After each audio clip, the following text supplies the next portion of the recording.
Magandang gabi po sa lahat. Tayo nagbabalik ulit dito sa ating munting YouTube channel ko po. Ayan, para magpag-usapan ulit ng mga coins kung magkano ng kanilang mga presyo sa ating mga online selling. Isa naman tayong kolektor. Ayan. At ito ay ating hadlikain. Ayan. Pangungulikta ng barya, sari-saring barya po ang ating mga kinokolekta. Ayan. Yung mga magpapa-shoutout po dyan sa next video ko po, ayan, mag-comment po kayo dyan at maglagay kayo ng pangalan niyo para ma-shoutout kayo sa next video ko po. Yun naman pong mga nag-ano dyan sa aking YouTube channel, yung mga nagko-comment po, yung mga iba po na hindi natin nare-reply, na pasensya na, ayan. At tutugunan po natin ulit ang ating mga at busy naman tayo sa ating mga trabaho. Ayan, magandang gabi po sa inyong lahat. Ang pag-usapan natin guys ngayon ay ito po ay pera po ng Netherlands.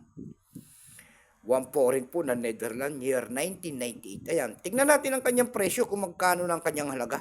Pero bago yan, baka mayroon kayong mga ganito mga coins. Baka mamaya sabihin nyo mahal. Hindi pa po ganito kamahalan. Ayan.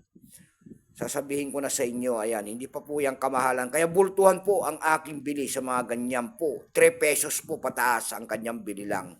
Pero lumalaki lamang ang presyo ng isang coins at may nakapatong yan doon sa ating mga platform po. Ayan, magmamahal na talaga ang presyo niyan. Pero sa realidad dito sa atin, sa Pilipinas po, wala pa po mga bumibili ng mga ganito mga world coins. Common coins na mga ganito. Pero bukod tangi lamang tayo, ayan. Kaya bultuhan po ang gusto ko sanang bilhin. Ayan.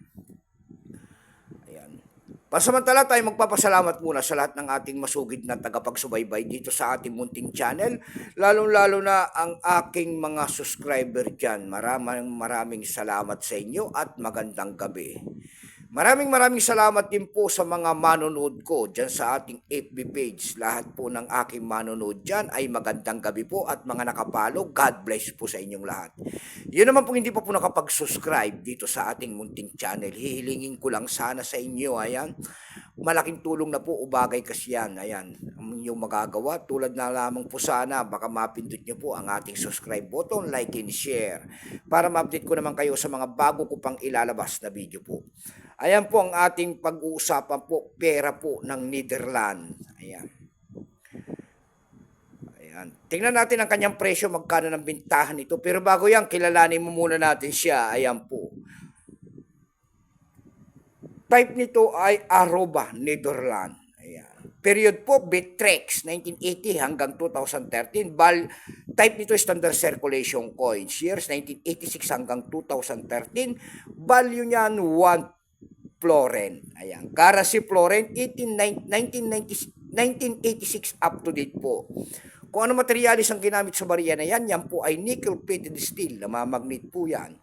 May bigat lamang itong 8.5 grams. May haba naman itong 26 mm. May kapal po naman itong 2.35 mm.